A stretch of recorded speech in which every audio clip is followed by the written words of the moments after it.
Start किया था ना। हाँ, पॉलिटी में हम लोग कहाँ तक पहुंचे थे एक बार देखिए नोट्स। सर वो objective resolution was introduced by Jawaharlal Nehru okay okay. Objective resolution हो गया था। और वाज अडॉप्टेड आल्सो। वो उधर तक ही हम्म, हुआ था। ओके। चलो, ऐसा कोई स्टूडेंट है जो आज आया है, लास्ट क्लास में नहीं था और वीडियो भी नहीं देखा है, ऐसा कोई है?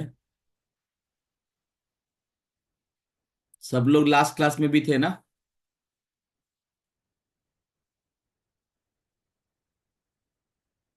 ठीक है। चलो, मैं थोड़ा सा ब्रीफ कर देता हूँ कुछ पिछले क्लास का। हम लोग पढ़ रहे हैं कॉन्स्टिट्यूएंट असेंबली, संविधान सभा की बात हो रही है। कॉन्स्टिट्यूएंट असेंबली जो है वो कैसे बना, कब बना, ये टर्म कैसे आया। ठीक है, उसके बाद इसकी जो मीटिंग है वो पहली मीटिंग कब हुई, सेकेंड मीटिंग कब हुई, थर्ड मीटिंग कब हुई, इसकी पूरी कहानी हम लोगों ने पढ़ा है पहली क्लास में, फर्स्ट क्लास में। अब हम लोगों ने फर्स्ट क्लास में जो है 13 दिसंबर 1946 की कहानी देखे थे कि, और क्लास भी हमारा इसी दिन हुआ था, है ना, ये इत्तेफाक था कि 13 दिसंबर को ही फर्स्ट क्लास हुई थी। तो 13 दिसंबर 1946 को ऑब्जेक्टिव रिजोल्यूशन जो है ये इंट्रोड्यूस हुआ था जवाहरलाल नेहरू के द्वारा इन कॉन्स्टिट्यूएंट असेंबली। जो कॉन्स्टिट्यूएंट असेंबली लगभग 300 लोगों की टीम बनी थी, उस 300 की जो टीम है उसमें जो लोग थे, इनके सामने हर एक चीज पास होना जरूरी होता है। तो जब ऑब्जेक्टिव रिजोल्यूशन इनके सामने लाया गया तो फिर एक महीने के डिस्कशन के बाद इसको पास करा दिया गया, और वो पास हुआ है 22 जनवरी 1947 में। तो लगभग जो भी नेहरू जी ने लाया था प्रस्ताव संविधान से रिलेटेड इन कॉन्स्टिट्यूएंट असेंबली, वो सब के सब इस डेट को 22 जनवरी 1947 को पास हो गए। क्लियर है यहां तक? अनीता, तुम थी क्या लास्ट क्लास में?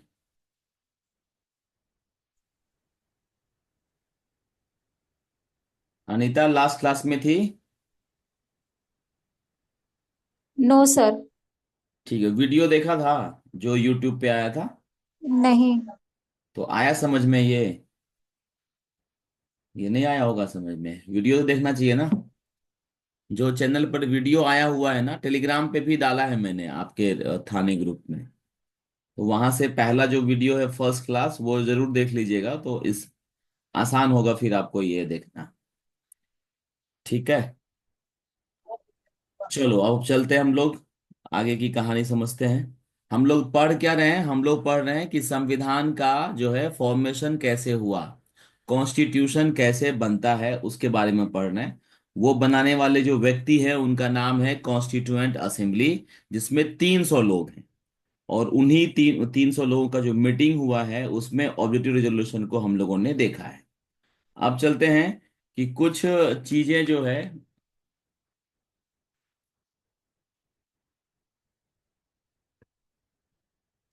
जी हो गया।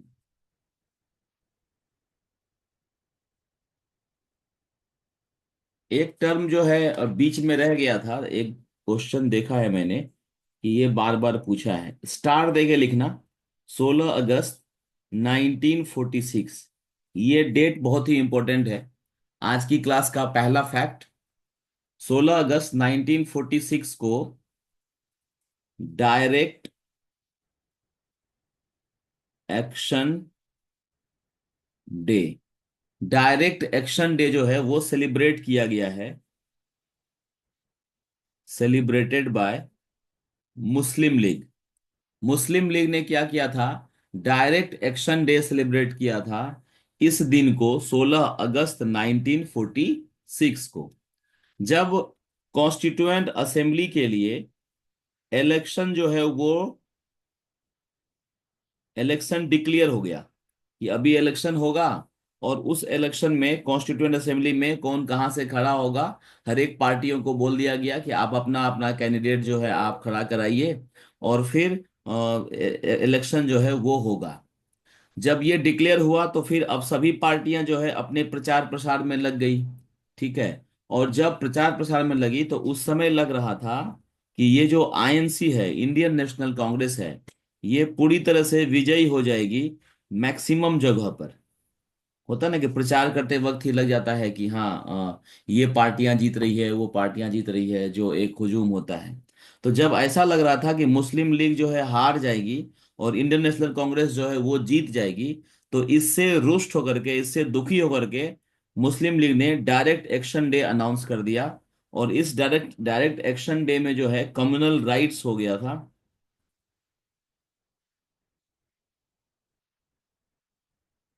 कम्युनल राइट्स हो गया था, इसमें बहुत लोग जो है मारे गए थे, बहुत लोगों की डेथ हो गई थी। ठीक है।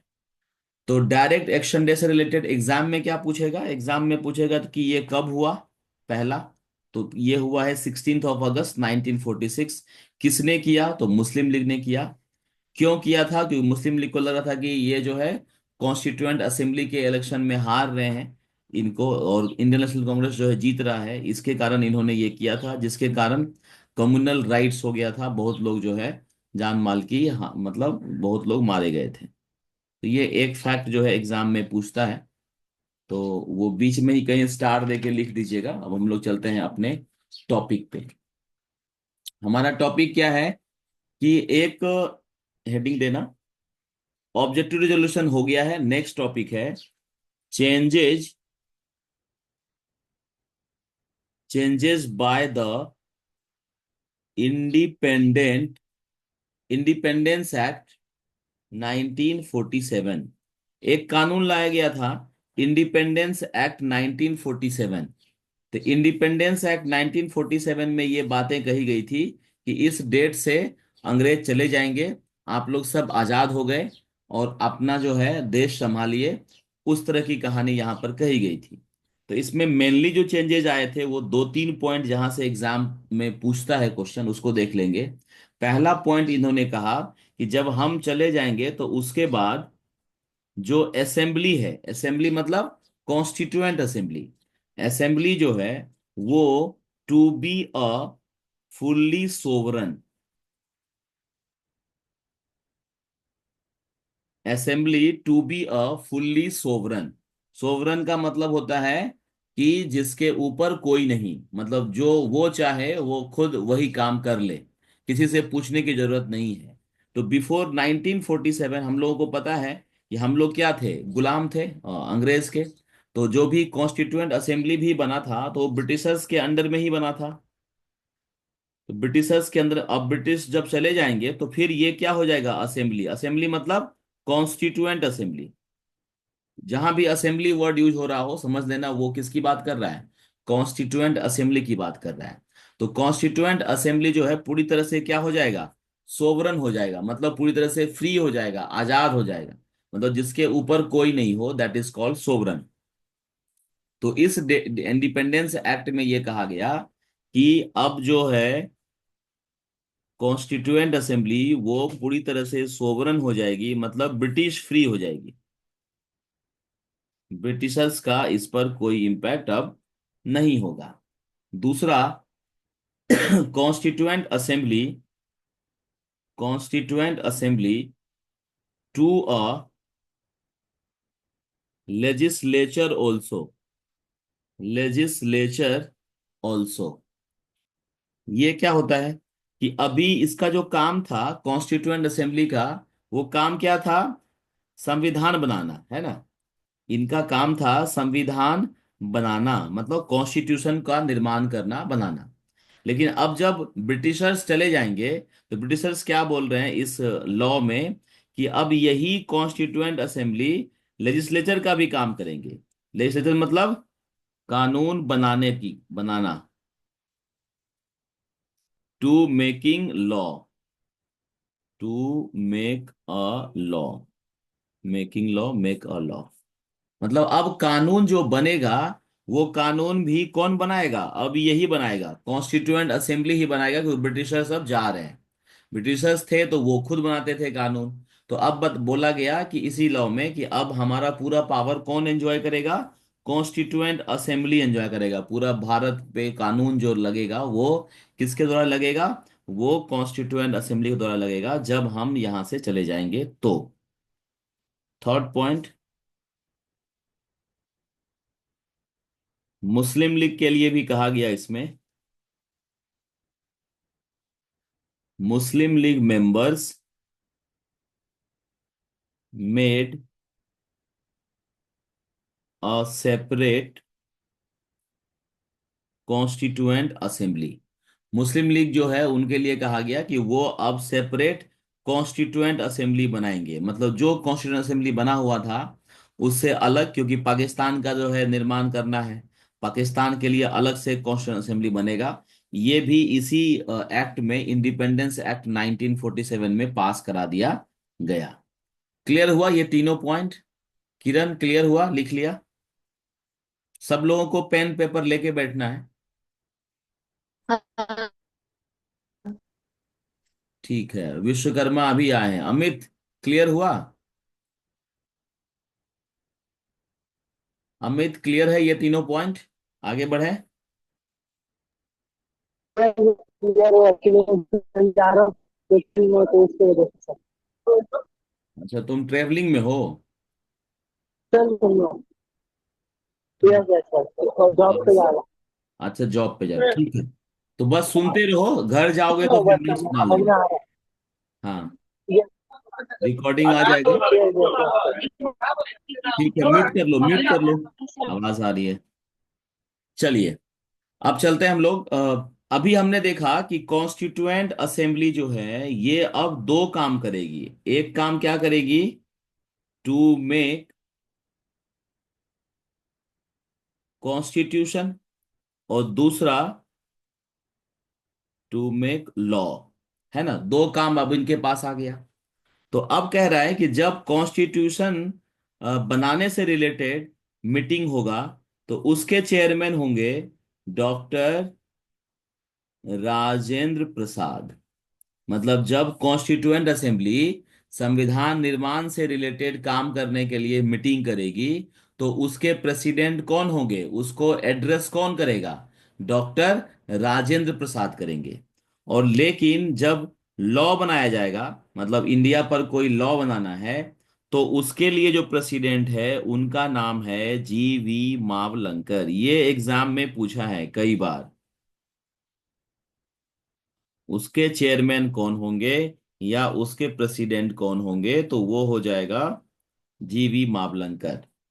और अगर संविधान निर्माण से रिलेटेड काम होगा तो डॉक्टर राजेंद्र प्रसाद जो है वो उसके चेयरमैन रहेंगे। वो उनको एड्रेस करेंगे, वो प्रेसिडेंट रहेंगे। क्लियर हुआ? धृति, समझ में आ रहा है? हाँ सर। ठीक है, चलो नेक्स्ट चलते हैं हम लोग। अब और भी कुछ फंक्शन है, अदर फंक्शन परफॉर्म्ड। हेडिंग देना, other functions performed. Constituent assembly ने और भी काम किए हैं, तो वो क्या क्या है उसको देख लेते हैं। सबसे पहला इन्होंने एक डेट दिया है, 24 जनवरी 1950। ये डेट लिखना। ये डेट बहुत इंपॉर्टेंट है, तुम लोग बचपन से पढ़ते आ रहे होगे।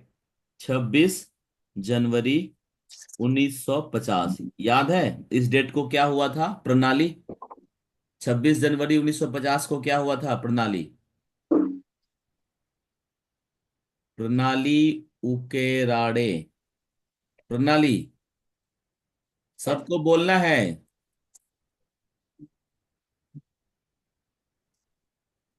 प्रणाली की आवाज नहीं आ रही है। प्रणाली, बताओ क्या हुआ था 26 जनवरी को 1950, 1950? ओके, शिवानी बताओ क्या हुआ था? सर इंडियन कॉन्स्टिट्यूशन में अपना काम करना मतलब लागू हो गया था पूरा। हाँ, संविधान लागू हो गया था, हम्म। इंडियन कॉन्स्टिट्यूशन जो है वो इम्प्लीमेंट हो गया था, लागू हो गया था। यही इम्प्लीमेंटेशन से 2 दिन पहले की कहानी हम लोग समझ रहे हैं। 26 जनवरी को लागू हुआ था, तो 24 जनवरी को क्या हुआ था वो हम लोग देख रहे हैं, इसलिए इस डेट को याद रखना है। इस डेट को 4 काम हुआ है, जैसे मैं लिख रहा हूं ना ऐसे ही लिखना, तो इजीली आपको याद रहेगा। पहला हुआ था नेशनल सॉन्ग, नेशनल सॉन्ग को अडॉप्ट किया गया। दूसरा नेशनल एंथम, नेशनल एंथम को अडॉप्ट किया गया। ठीक है। उसके बाद doctor Rajendra Prasad was elected by constituent assembly, elected, अच्छा यहाँ छूट गया, elected first president of India, first president of India by constituent assembly। यहां मैं बोल रहा हूं वो लिखना, फिर से रिपीट कर रहा हूं। Doctor Rajendra Prasad was elected first president of India by constituent assembly। Third point repeat कर रहा हूं। Doctor Rajendra Prasad was elected first president of India by constituent assembly। और चौथा था last session of constituent assembly, last session of constituent assembly इसी date को है। तो ये डेट को 4 चीज हुआ है, तो याद रखना है। पहला हुआ है नेशनल सॉन्ग अडॉप्ट किया गया, national song was adopted on 24 January 1950। National anthem was adopted on 24 January 1950।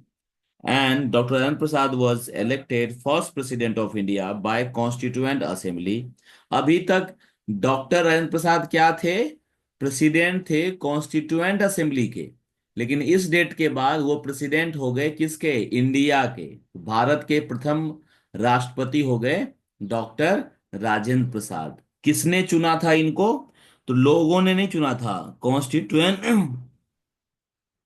Constituent assembly ने चुना था। ये एग्जाम में कई बार पूछा है कि सबसे पहले जो डॉक्टर राजेंद्र प्रसाद को प्रेसिडेंट चुना गया, तो वो किसने चुना था, किसने इलेक्ट किया था? तो वो थे कॉन्स्टिट्यूएंट असेंबली के लोगों ने, ना कि भारत की जनता ने, ना लोकसभा ने, ना राज्यसभा ने, ना पार्लियामेंट ने। तो ये ध्यान रखना कि सबसे पहली बार जब ये प्रेसिडेंट बने थे तो कॉन्स्टिट्यूएंट असेंबली के द्वारा चुने गए थे। और ये लास्ट सेशन था क्योंकि अब संविधान लागू हो जाएगा 2 दिन बाद, तो फिर कॉन्स्टिट्यूएंट असेंबली का कोई काम नहीं रह जाएगा। नेशनल सॉन्ग जहां लिखे हो उसके नीचे लिखना नेशनल सॉन्ग किसको बोलते हैं? धनश्री, धनश्री बताओ नेशनल सॉन्ग किसको बोलते हैं? सर वंदे मातरम। वंदे मातरम को बोलते हैं, वेरी गुड। लेकिन पूछा है मैंने धनश्री से, आंसर दे रही है शिवानी वंदे मातरम। तो जिससे पूछा है उसको बोलना है, जिसका भी नाम ले रहा हूं उसी को बोलना है वंदे मातरम। वंदे मातरम जो है वो कहलाता है नेशनल सॉन्ग। वंदे मातरम को लिखा किसने है? रिटेन बाय हुम? कौन बताएगा? हैंड रेज करो।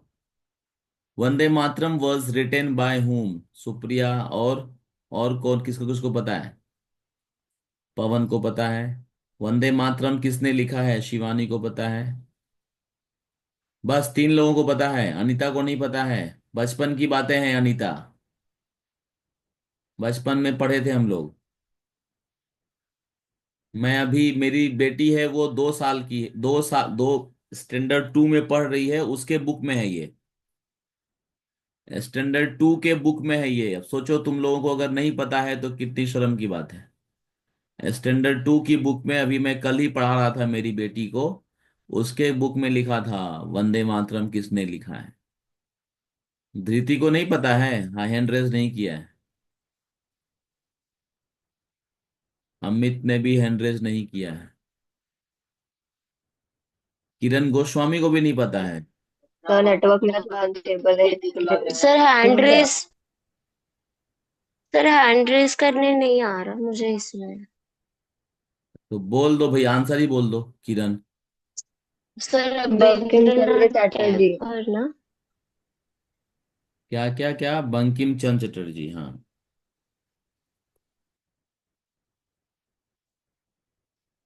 बंकिम चंद्र चटर्जी। वंदे मातरम जो है वो लिखे हैं बंकिम चंद्र चटर्जी ने। नेशनल एंथम जो है वो है जन गण मन। जन गण मन किसने लिखा है, कौन बताएगा? नाम ले लेता हूं मैं, अनीता बताओ। अनीता। सर जन, याद नहीं आ रहा। याद नहीं आ रहा। धृति, नहीं धृति रुको, हेम्बड़े ऋतुजा। आगे ऋतुजा सर। बताओ।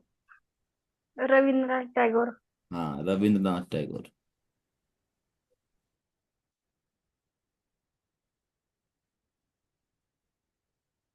रविन्द्रनाथ टैगोर ने लिखा है नेशनल एंथम। ठीक है। चलिए अब एक बुलेट पॉइंट है, नेशनल फ्लैग। जो तिरंगा है ना अपना नेशनल फ्लैग, वो कब एडॉप्ट किया गया? तो वो एडॉप्ट किया गया है 22 जुलाई 1947 को। ये अलग से लिख लीजिए, 22 जुलाई 1946 को।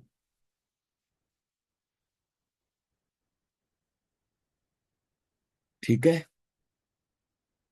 जो ये आपने लिखा ना, बंकिम चंद्र चटर्जी ने लिखा है नेस्ट वंदे मातरम, ये दरअसल जो एक मैगजीन है, उस मैगजीन को लिखा गया था इनके द्वारा। और उस मैगजीन का नाम है आनंद मठ, ये लिख लो, आनंद मठ।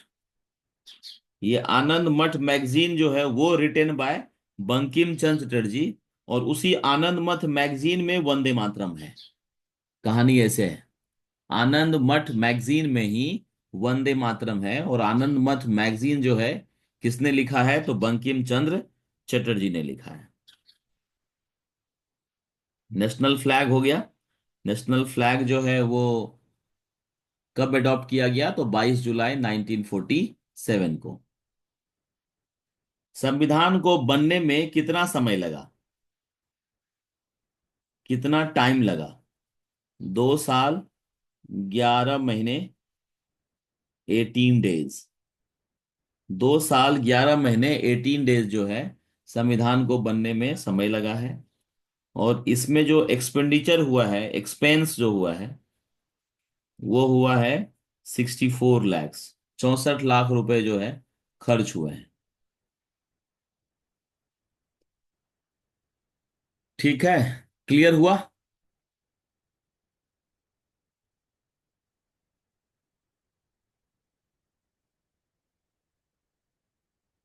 एक डेट याद रखना है। सर एक्सपेंस ऊपर सिक्सटी करना। फोर 64 लैक्स। 24 जनवरी 1950 से लेके 17 अप्रैल 1952 तक, ये जो पीरियड है, इस पीरियड में क्या हुआ है, इसको बोलते हैं प्रोविजनल पार्लियामेंट का पीरियड। मतलब constituent assembly acts as provisional parliament from 24 January 1952 17 April 1952। तो ये 2 साल तक कॉन्स्टिट्यूएंट असेंबली ही पार्लियामेंट का भी काम कर रही थी, क्योंकि पार्लियामेंट तो अभी बना नहीं था। पार्लियामेंट कब बनेगा, जब इलेक्शन होगा। तो इलेक्शन जब होगा तो उसके बाद ये पार्लियामेंट के रूप में काम करेगा। लेकिन उससे पहले जो 2 साल है, कॉन्स्टिट्यूएंट असेंबली ही पार्लियामेंट का भी काम कर रही थी। क्लियर हो गया यहां तक सबको? हाँ सर। चलिए, तो संविधान जब बनकर तैयार हुआ तो उसको समय ये कितना लगा वो देख लेते हैं, क्या क्या है उसमें वो देख लेते हैं। संविधान में टोटल पार्ट्स कितने हैं, टोटल आर्टिकल्स कितने हैं, और ये कितने शेड्यूल में डिवाइड है। जब संविधान बनकर तैयार हुआ था तो वो समय था 1950, और ये है अभी का समय।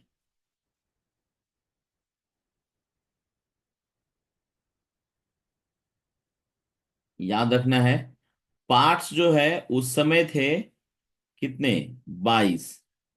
अभी कितने पार्ट्स हैं, 25। आर्टिकल जो है उस समय थे 395। अभी कितने हैं, सॉरी, 465। शेड्यूल उस समय था 8, अभी है 12। दरअसल अगर काउंट करेंगे तो अभी भी ये 22 ही है, ये 395 ही है, और ये जो है ये दरअसल 12 है। अगर देखा जाए तो इंक्रीज हुआ है सिर्फ शेड्यूल, ये दोनों इंक्रीज नहीं हुआ है। मतलब नया 26 पार्ट नहीं बना है, लेकिन नंबर में अगर हम काउंट करें 1 2 3 4 करके, तो फिर ये 25 होता है। और नंबर में काउंट करें तो आर्टिकल जो है 465 होता है। बट आर्टिकल 395 के ऊपर है ही नहीं, मतलब आर्टिकल 396 एग्जिस्ट ही नहीं करता है। तो होता क्या है कि जैसे कोई आर्टिकल है 51, और बाद में एक नया आर्टिकल लाया गया 51A, तो अब यहां पर ए लगा दिया गया। तो काउंट करेंगे तो इसको एक जोड़ेंगे, इसको दो जोड़ेंगे, तो काउंटिंग अगर होगी तो फिर हो जाएगा 465। आर्टिकल हैं कितने, तो दोनों तो 51 ही है, तो इसको अगर एक ही मानेंगे तो 395। ये कॉन्सेप्ट समझ में आया सबको? सेम कहानी पार्ट्स में भी है। अगर देखा जाए तो पार्ट 9, फिर है 9A, तो दोनों 9 ही है, तो दोनों को अगर एक मानेंगे तो आंसर इज 22। लेकिन अगर दोनों को अलग अलग काउंट करेंगे तो आंसर इज 25। ये समझ में आया धनश्री? हाँ सर। ओके, और अनीता को समझ में आया? No sir. अभी भी नहीं आया समझ में? जैसे मैंने बोला कि आर्टिकल है कितने हैं, जब संविधान बने थे 395 आर्टिकल थे। आर्टिकल मतलब कलम, तुम मराठी में पढ़ी हो बचपन में, 10th में। नहीं, हिंदी। हाँ, तो अनुच्छेद पढ़े थे ना हिंदी में, अनुच्छेद। तो संविधान में अनुच्छेद जो है वो था 395। तो जब अमेंडमेंट होता है, संविधान में संशोधन होता है, तो कोई ना कोई नया चीज ऐड होगा ना अनीता। तो जब वो ऐड हुआ तो देखा कि उसमें क्या किया गया, ए बी लगा देते हैं। 51 में अमेंड हुआ तो 51A, 51B, 9A, 9B, ऐसा। तो अगर हम 51A को अलग काउंट करें और 51 को अलग काउंट करें तो संख्या हो जाएगी 465 आज के डेट में, अनुच्छेद की संख्या। लेकिन अगर दोनों को हम 51 ही माने तो आंसर अभी भी कितना हो जाएगा, 395 ही हो जाएगा। यही सेम कहानी पार्ट्स में भी है। अगर ABCD को भी काउंट किया जाएगा तो 25 हो जाएगा, और नॉर्मल देखा जाएगा तो 22 ही है। अभी आया समझ में अनीता? Yes sir. चलो, बाकी लोगों को आ गया होगा मुझे लगता है। किसी को कोई दिक्कत? सर, आपने ना ऑफलाइन लेक्चर में जो रिसेंट वाला आर्टिकल का नंबर बताया था वो 448 बताया था। हाँ, ये बढ़ गया, अपडेट कर लीजिए। ओके, फोर ठीक है। सिक्सटी फाइव पर वो बढ़ते रहता है ना। ठीक है, चलें आगे। और कोई दिक्कत, कंफ्यूजन? नहीं। चलिए, एक होमवर्क दे रहा हूं आप लोगों को। एक डेट है 26 जनवरी 1950। ये आप लोगों को पता ही है कि इस समय क्या हुआ था, constitution came into force on this day. मतलब एक लाइन याद रखना है कि इम्प्लीमेंट हुआ था, इम्प्लीमेंट का डेट ये है। और अगर पूछेगा इनेक्टमेंट का डेट, इनेक्ट कब हुआ था, ठीक है, इनेक्ट कब हुआ था या बनकर तैयार कब हुआ था, तो वो हुआ है 26 नवंबर 1949 को। तो इनेक्ट हुआ है 26 नवंबर 1949 को, ठीक है, इनेक्टमेंट। और इम्प्लीमेंट जो है, इम्प्लीमेंट का जो डेट है वो है 26 जनवरी 1950 को। क्लियर है? ये दोनों डेट लिख लीजिए। इम्प्लीमेंट हुआ है 26 जनवरी 1950 को, इनेक्ट हुआ है 26 नवंबर 1949 को। सिर्फ हैंड रेस करना, देखते हैं कितने लोगों को पता है। ये बताओ दोनों में कि आखिर ऐसा क्यों हुआ कि एक 2 महीने का गैप हो गया। नवंबर है ना, दिसंबर जनवरी, 2 महीने का गैप है ना, 2 मंथ्स का गैप। तो ये 2 महीने का इंतजार क्यों किया गया? जब इनेक्ट हो गया था तो इम्प्लीमेंट करने के लिए 26 जनवरी का इंतजार क्यों किया गया? किसको किसको पता है? हैंड रेस करेंगे, बोलना नहीं है, हैंड रेस करना है। कि जब संविधान बनकर तैयार हो गया 26 नवंबर 1949 को इनेक्ट हो गया, तो इम्प्लीमेंट करने के लिए 26 जनवरी 1950 तक का इंतजार क्यों किया गया? अच्छा, नए बच्चे, धृति तुमको पता होना चाहिए, पढ़ाया है मैंने ऑफलाइन में।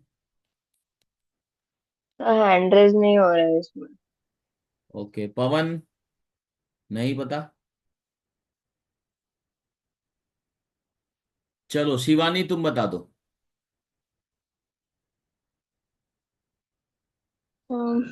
सर क्या हुआ था 26 नवंबर 1949 में कुछ ही प्रोविजंस लागू हुए थे, जैसे कि provisional parliament, citizenship and election वाले ही।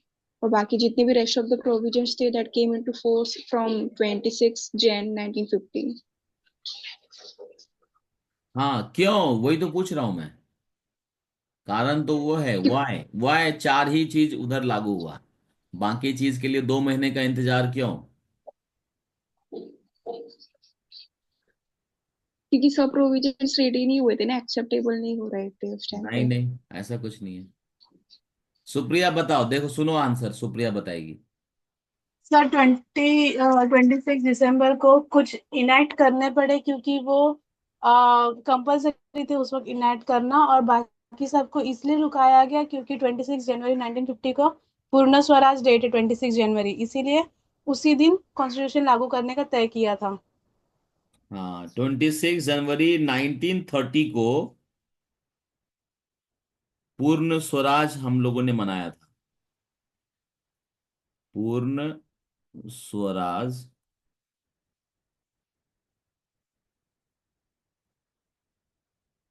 आइडिया वाज पास्ड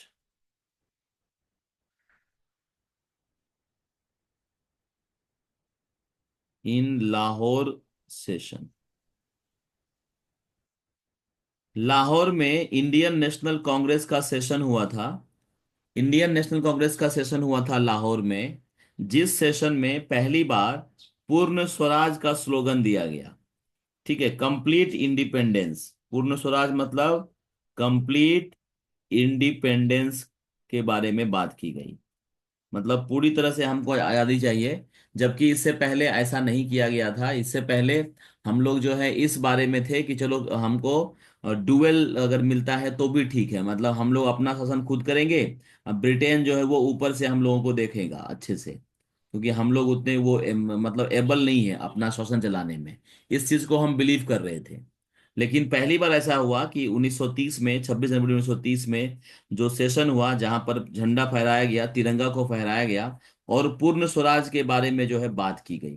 तो मतलब ये बहुत ही बड़ा दिन था कि हम लोगों ने ये समझा कि नहीं, अभी हमें आजादी से कम कुछ भी नहीं चाहिए, पूर्ण रूप से आजादी चाहिए। तो इस चीज को मेमोरेबल बनाने के लिए हम लोगों ने क्या किया, 26 जनवरी को ही हमारा संविधान को लागू करवाया। इस चीज को मेमोरेबल बनाने के लिए हम लोगों ने 26 जनवरी 1950 को संविधान को लागू कराया, जिससे कि आगे वाला जनरेशन जो है उनको समझ में आए कि 26 जनवरी को क्या हुआ था। तो 26 जनवरी को इंडियन नेशनल कांग्रेस ने अपने लाहौर सेशन में पूर्ण स्वराज का जो आइडिया है वो पास कराया, पूर्ण स्वराज का स्लोगन दिया। पूर्ण स्वराज या कंप्लीट इंडिपेंडेंस, दोनों वर्ड लिख लेना, एग्जाम में दोनों वर्ड आता है। ठीक है, यहां तक कोई दिक्कत? किरण समझ में आ गया? हाँ सर। चलो भाई, अब लिखो heading committees of constituent assembly. Committees of constituent assembly. Constituent assembly में 300 लोग हैं, तो सब लोग तो एक ही काम नहीं करेंगे। तो 10 लोगों का टीम, 12 लोगों का टीम, 15 लोगों का टीम, ऐसे करके टीम बनाई जाएगी और सबको काम जो है डिवाइड किया जाएगा। तो ऐसे में कौन कौन सी कमिटी बनाई गई और उसके चेयरमैन को किसको किसको रखा गया, वो एग्जाम में पूछता है। तो सबसे पहले लिखिए स्टीयरिंग कमेटी।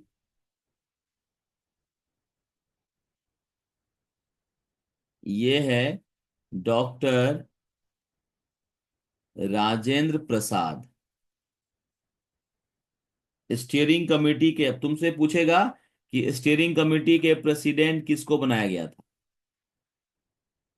स्टीयरिंग कमेटी के प्रेसिडेंट किसको बनाया गया था, तो डॉक्टर राजेंद्र प्रसाद को बनाया गया था।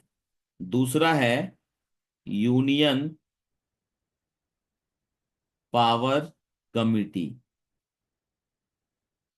यूनियन पावर कमेटी जो है वो था पंडित जवाहरलाल नेहरू के पास। पंडित जवाहरलाल नेहरू इसके प्रेसिडेंट थे। तीसरा यूनियन कॉन्स्टिट्यूशन कमेटी।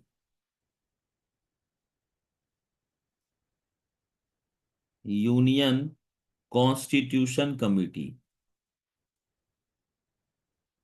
ये भी थे पंडित जवाहरलाल नेहरू। और चौथा लिखना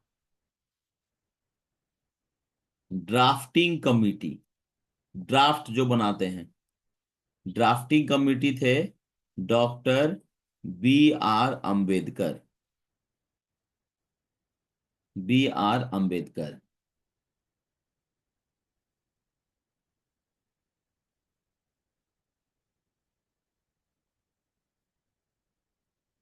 उसके बाद लिखना प्रोविंशियल कॉन्स्टिट्यूशन कमिटी। ये है सरदार पटेल, सरदार वल्लभ भाई पटेल। ये आप याद रखना है आपको। ये 5 जो है इंपॉर्टेंट है, बहुत ज्यादा इंपॉर्टेंट है। और इसका ट्रिक मैंने बताया था कि जहां जहां यूनियन वर्ड होगा वहां वहां नेहरू जी का नाम याद रखना है आपको। ड्राफ्टिंग का काम क्या होता है, कोई भी चीज को जो ड्राफ्ट करना है वो बहुत ही भारी भरकम काम होता है। मतलब जिसके पास नॉलेज रहेगा वही अच्छा ड्राफ्ट करेगा। तो नॉलेज किसके पास है, तो अंबेडकर साहब के पास है, क्योंकि अंबेडकर साहब के बारे में अगर आप लिखेंगे कि एक पेज में उनकी डिग्री लिखी जाती है ना, इतना पढ़ाई किए थे। तो इसके लिए ड्राफ्टिंग कमेटी के चेयरमैन बनाए गए थे B.R. अम्बेडकर साहब को। मतलब सब जगह से कॉपी पेस्ट किया तुमने, अब उसको अच्छे से सजाएगा कौन, अच्छे से लिखेगा कौन, तो वो अच्छे से ड्राफ्ट करने का काम B.R. अम्बेडकर साहब ने किया था। तो ड्राफ्टिंग कमेटी के चेयरमैन उनको बनाया गया था। ये हो गया। उसके बाद सरदार पटेल की कहानी जो है वो है, तुम लोगों ने देखा होगा गुजरात में जो उनकी एक स्टेच्यू बनाई गई है। पवन, देखा है स्टेच्यू गुजरात में? हाँ सर, देखा है। जो हाँ, उसका क्या नाम रखा गया है उस स्टेच्यू का, अनीता? Statue of Unity. हाँ, स्टेच्यू ऑफ यूनिटी। ठीक है, कौन बताएगा क्यों रखा गया है उसका नाम? स्टेच्यू ऑफ यूनिटी रखा गया है। तो यूनिटी वर्ड सरदार पटेल से क्यों रिलेटेड है? सुप्रिया को पता है, और किसी को तब पता है? उन्होंने प्रिंसली स्टेट्स को यूनाइट किया था ना। हाँ, वेरी गुड। तो यहां पर कहानी ऐसा है कि 565 प्रिंसली स्टेट थे, देशी रियासत थे, प्रिंसली स्टेट थे 565। ये सब लोग क्या बोल रहे थे कि हम जो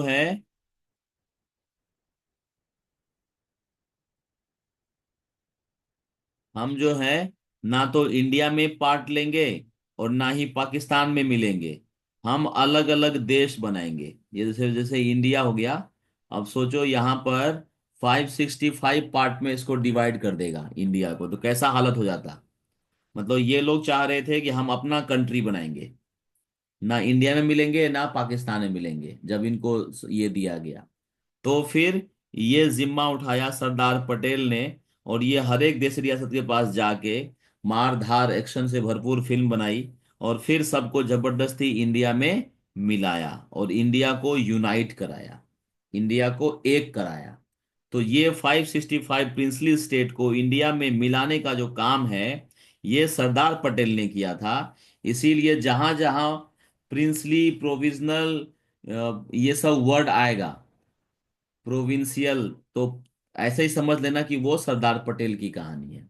तो जैसे ही कोई भी कमेटी हो प्रोविंस वाली, प्रिंसली स्टेट वाली, उसमें तुमको तुक्का मारना है, सीधा पटेल साहब का नाम ले लेना है। ये थी कमेटी की कहानी।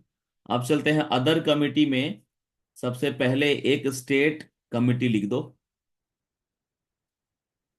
State committee.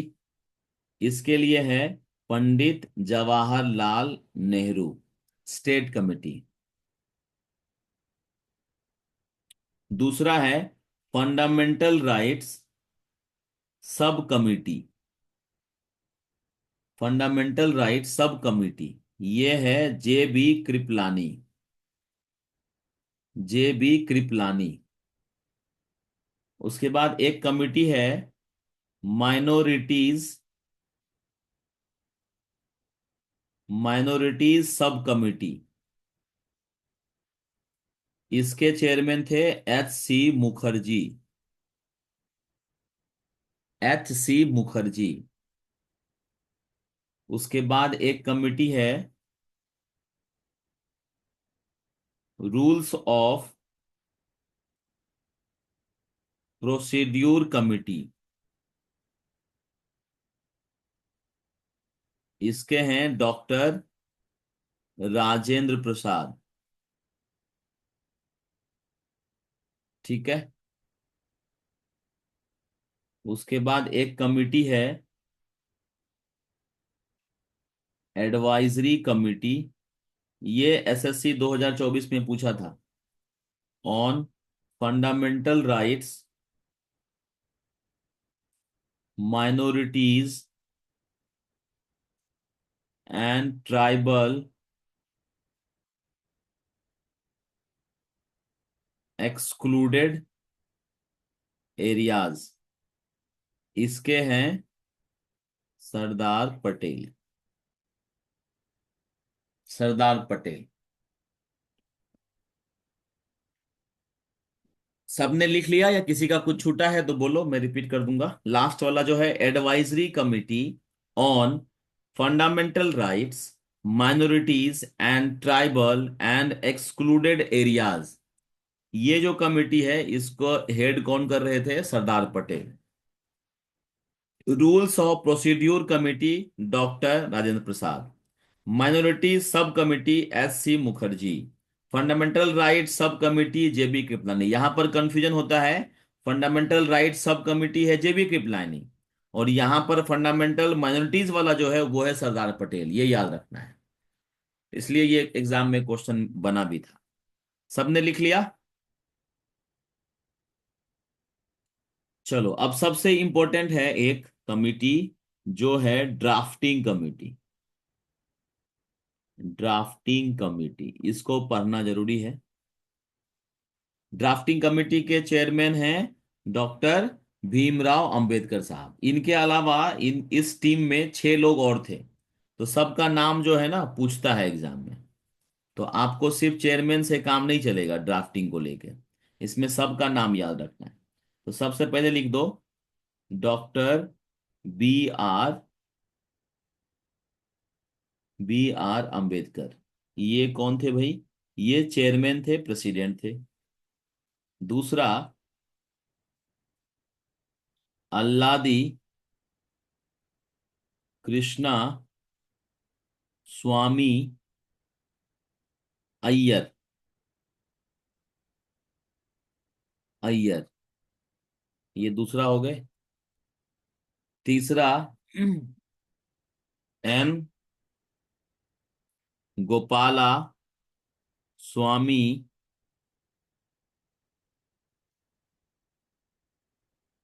अयंगर, 3 हो गया। चौथा है डॉक्टर के एम मुंशी।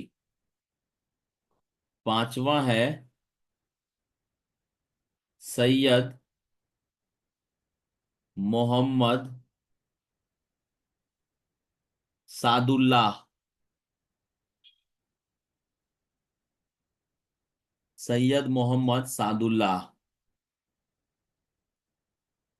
6 नंबर पे है एन माधवा राव। और 7 नंबर पे है टीटी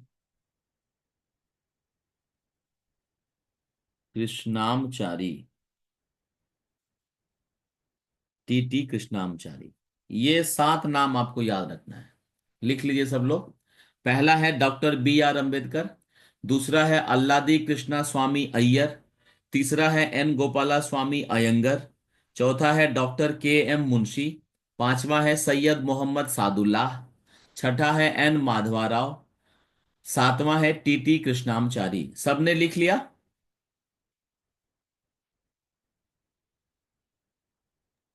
किसने किसने लिख लिया? हाँ सर। लिख लिया किरण? यस। हम्म।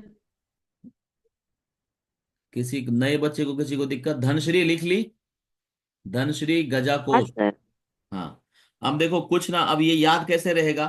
तो उसके लिए एक ट्रिक बनाया है मैंने, वो ट्रिक याद रखना है। देखो अभी मैं क्या कर रहा हूं, सर्कल कर रहा हूं इंपॉर्टेंट को। तुम भी अपने नोटबुक में कर लेना। अंबेडकर साहब को सर्कल में कर दो, अय्यर साहब को कर दो सर्कल में, अयंगर को कर दो सर्कल में, मुंशी को कर दो हाईलाइट, सैयद को कर दो हाईलाइट, माधव को कर दो हाईलाइट, और टीटी को कर दो हाईलाइट।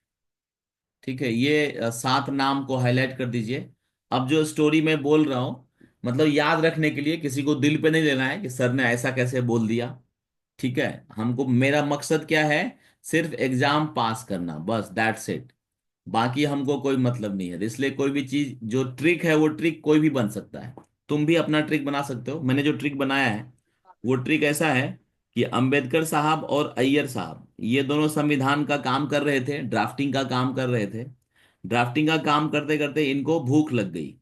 ठीक है, इनको भूख लग गई। तो भूख लग गई तो दोनों जो है निकले बाहर।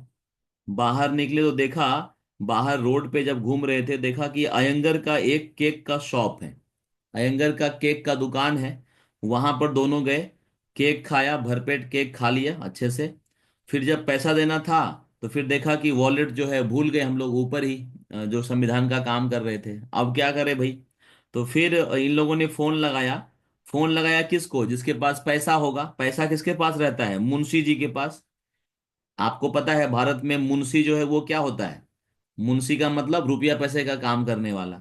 तो मुंशी जी को फोन लगाया, मुंशी जी आप आ जाइए, केक के दुकान में हम लोग हैं, हम लोगों ने केक खाया है, पैसे नहीं दिए हैं। तो मुंशी के बगल में ही सैयद बैठा हुआ था। तो सैयद जो है ये बोलते हैं कि अरे मुंशी जी मेरे पास ना ये 3 इडियट फिल्म का टिकट है, 4 टिकट है। 3 इडियट, 3 इडियट फिल्म देखा है तुम लोगों ने? देखा है कि नहीं देखा है? किरण देखा है कि नहीं देखा है? देखा है सर, देखा है बहुत उसमें, बार। बहुत बार देखा है। Very good. तो उसमें एक हीरो है माधवन, याद है? माध हाँ हाँ। हाँ तो आर फिर माधवन। Are Madhavan, yes. तो फिर बोला कि सैयद बोल रहे हैं कि मेरे पास आर माधवन का फिल्म आया है 3 इडियट, उसका टिकट है, चलो हम लोग मूवी देखने चलते हैं। तो फिर सैयद भी मुंशी जी के साथ निकले, केक के दुकान में गए, वहां से अय्यर साहब और अंबेडकर साहब को साथ में लिया। और फिर जो है ये चारों पांचों लोग पहुंच गए फिल्म देखने के लिए 3 इडियट। फिल्म देखा तो शाम हो गई। शाम होने के बाद जो है बोले कि अब तो भाई थक गए हम लोग, तो ऐसा करते हैं संविधान का काम बाद में करेंगे, पहले थोड़ा सा खेल लेते हैं। खेल लेते हैं मतलब टीटी, टीटी मतलब टेबल टेनिस। टेबल टेनिस हम लोग खेल लेते हैं, फिर संविधान का काम करेंगे। क्लियर हुआ किरण, पवन? हाँ सर। तो हाँ इस ट्रिक से आपको क्या होगा, पूरा नाम तो याद नहीं रहेगा, लेकिन जब ऑप्शन में आएगा तो आप समझ लेंगे कि हाँ ड्राफ्टिंग कमेटी वाला है ये। ठीक है। तो पहला नाम अंबेडकर साहब, दूसरा अय्यर, तीसरा अयंगर, फिर मुंशी, फिर सैयद, फिर माधवराव, और चौथा नेक्स्ट टीटी। चलिए, ये एक ट्रिक था, इसको कोई दिल पे नहीं। सर हाँ, क्या बोल रहे हो? सर मैं बोल रही थी कि ये जो अय्यर अयंगर मुंशी इन लोग का जो काम है वो भी लिख ले क्या ब्रैकेट में, जैसे अम्बेडकर चेयरमैन थे तो वो लिखा, हाँ, मतलब वैसे पूछता है क्या? ये सब मेंबर थे, लिखने का जरूरत क्या है? मेंबर थे, member, member of drafting committee. Okay okay ये सातों नाम क्यों याद रखना है? क्योंकि ये ओके। सातों लोग ड्राफ्टिंग कमेटी में थे, और ड्राफ्टिंग कमेटी में, कोई भी कमेटी में एक चेयरमैन होगा, तो चेयरमैन बी आर अम्बेडकर साहब, और बाकी लोग मेंबर थे। तो इसलिए पूछता है एग्जाम में क्वेश्चन, मेंबर, ड्राफ्टिंग कमेटी के मेंबर कौन थे, चार नाम दे देगा। तो ऑप्शन में तुम देखोगे, तुमको याद आ जाएगा ये कहानी, जो हम लोग केक खाने के लिए गए तो क्या क्या हुआ। तो उससे तुमको ऑप्शन छांटने में इजी रहेगा। ठीक है। चलिए, अब लास्ट लाइन लिख लीजिए, आज की क्लास का लास्ट लाइन ये है, एन माधव राव के ब्रैकेट में लिखना। एन माधव राव जहां पर लिखे हो, उनके ब्रैकेट में लिखना, he replaced, he replaced B L Mitter, B L Mitter, who resigned due to ill health.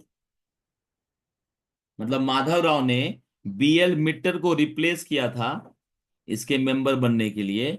BL मिट्टर ने क्या किया था, बीमार रहते थे वो, इल हेल्थ था उनका, इसके लिए उन्होंने रिजाइन मारा था, तो उनकी जगह पे माधव राव आए थे ड्राफ्टिंग कमेटी में। तो माधव राव से रिलेटेड एक फैक्ट आपको याद रखना है, इन्होंने बीएल मिट्टर को रिप्लेस किया था। और लास्ट में जो आपने टीटी कृष्णामचारी लिखा है, उनके ब्रैकेट में लिखिएगा, ही रिप्लेस्ड डीपी खेतान,